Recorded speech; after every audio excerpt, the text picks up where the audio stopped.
This is the DJI Osmo Pocket 4, DJI's newest camera that we've all been waiting for, and in this video I'm going to challenge myself and this camera to show you everything that you need to know. Let's get it.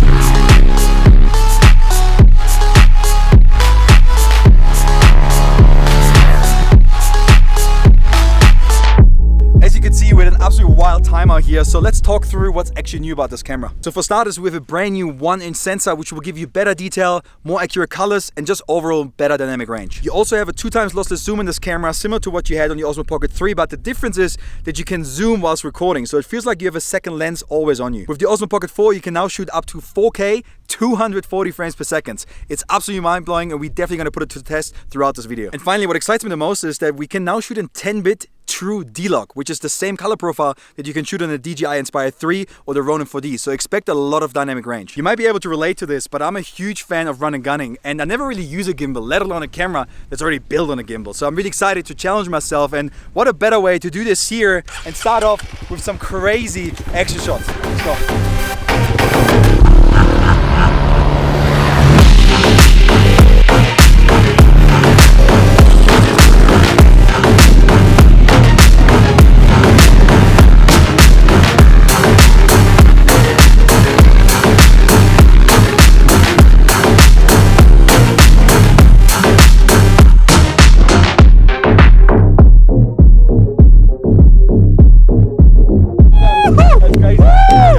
Slow-mo is insane, and the fact that it shoots in 4K 240 frames per second, it's not 2K, it's not 3K, it's not 1080, it's 4K, and you have the full resolution despite shooting in such a high frame rate. It just creates so much more possibilities, especially when you want to film action sport. Let's talk about the 2x lossless zoom real quick, because as you can see right now, we're in a huge location right now. Everything is super wide, and there's also no point in shooting everything super wide because you don't really get a sense of, the scale of this place. So right now, we're really going to take advantage of that feature and, shoot the horses, the landscape. It gives that compression look that we are after to really, showcase the scale of this location.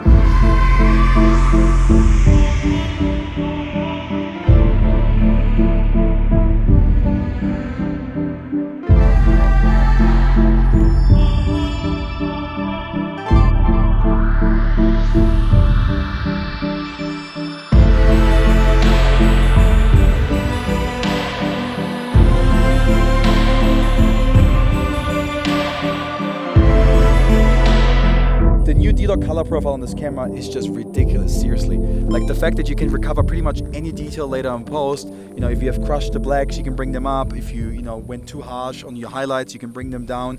It really is a little pocket rocket, and the fact that it's on a gimbal is just crazy to me. I mean, imagine I would have hiked up all the way to this volcano with a gimbal, even if I would have the Ronin Mini. It doesn't even compare to anything like this, so I love that I have such a powerful tool in the palm of my hands. Let's talk about low light, because I know a lot of you guys want to know how does it actually perform, and it does have a 1-inch image sensor, as I said before, but it also is very similar to the Osmo Pocket 3, or at least is what I believe it is.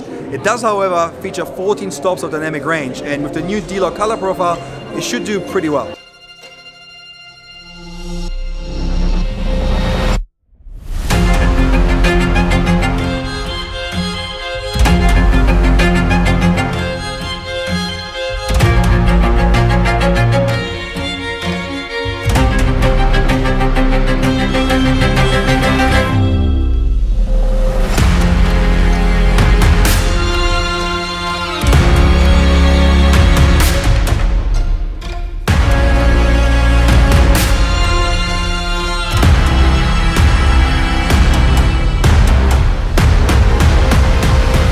Something that I'm really stoked about is that we finally have internal storage on this camera, and right now we all know this is worth quite a lot of money, so I think we have around 110 gigabytes available, and of course you can just plug in an SD card as well. Besides the wireless mic that you can connect to the Osmo Pocket 4, you can also connect this portable light. It's actually really interesting because it doesn't power itself through a battery, it powers itself through the camera. So you just attach it, it's super simple, it turns on, you can change the white balance of it, you can change the brightness, and in a situation like this where we're recording in low light conditions, it's obviously great because you can vlog on the fly while it's dark outside.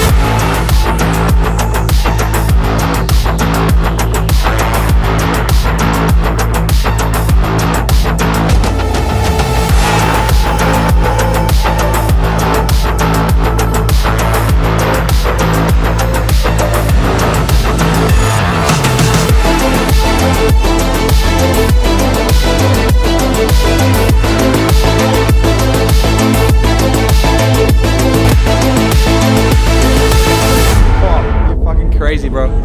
This is incredible, man. The footage that we've been getting today, absolutely insane. Really stoked what I've been seeing. I mean, you saw the footage, 4K 240 frames per second. The footage looks absolutely crisp. 4K 30, even better because we can shoot in a D-Log color profile. Really impressed. So today we're linking up with my friend Alex, who's a skateboarder, and this is where this camera should really shine. I mean, the camera on a gimbal should do a pretty damn good job.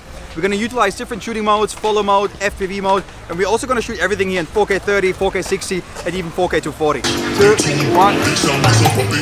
Yeah, only getting started when it's midnight, keeping it tight. If a nigga wanna go to war, it can get dark, but we stay bright. Coming like a night, it's on sight. Ever touch my sleeve? Niggas around there wanna disagree when it's clear that I'm speaking. That's crazy. Facts, man like me, you know I'm proactive. Never gonna stop till I see the big man's on flats. How are you feeling about it? Cool. So far, really good. This is the first time me really using a camera on a gimbal, as I said in the beginning of the video. So it's still quite challenging for me, not gonna lie, okay? So I'll be honest with you guys.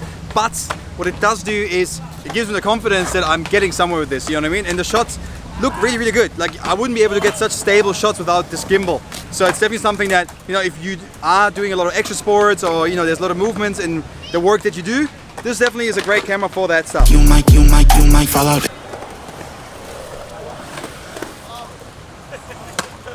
I fight wave, you for speed. I'm not switching the lane. Pick up the pace. Yeah. Roll like that, and we're back to the base. Back to the base. Something I noticed today is that you can really make the most when you use the different modes, and the follow mode is really good when you want to get some clean panning shots, especially when he was like riding slowly. But then later on, when I was in the bowl and following him around, the FPV mode truly shined because I was really able to, you know, focus on his skateboard and go and bank like an FPV drone almost. So it's really great what a versatile tool this camera is because you can really shoot everything with it. So today, change of scenery because we're here with my friend Ella and we're gonna go absolutely crazy on the ice. Obviously, this is a great scenario where you can really, once again, take advantage of the gimbal. Let's see how we go. Parla, io mi stanco in fretta e la notte è lunga. Stringimi le mani e dimmi amore ferma, che se corri troppo poi la luna scappa. Per favore resta qui con me. Obviously, we want to really take advantage of the new feature, which is 4K 240 frames per second. But something I noticed throughout this video is that you actually can't shoot in log when you shoot in 240 frames per second. And to be honest, it's a bit of a bummer because it does look a bit sharpened or processed the footage because of it. You can fix it in post, it's not a biggie, but it's just still something I wish, you know, the camera would be able to handle it. You'd be able to shoot in 240 and a log color profile. One thing to notice when you shoot in 4K 240 is that it does crop in a little bit, which is a bit annoying, but we're shooting everything on the wide angle right now, so we're trying to compensate for that a little bit, so it shouldn't be as cropped in as when you shoot without the wide angle. Just a little pro tip. If you ask me what's been happening, I say nothing. You say once I touch the ground, I hit it running. Oh, tell me how am I supposed to start when I keep stopping? Tell me how do I make something out of The slow mode, despite it not being able to shoot a log, I'm happy. This looks great. I mean, she's happy too, so that means something, and she's the pro, right? nothing?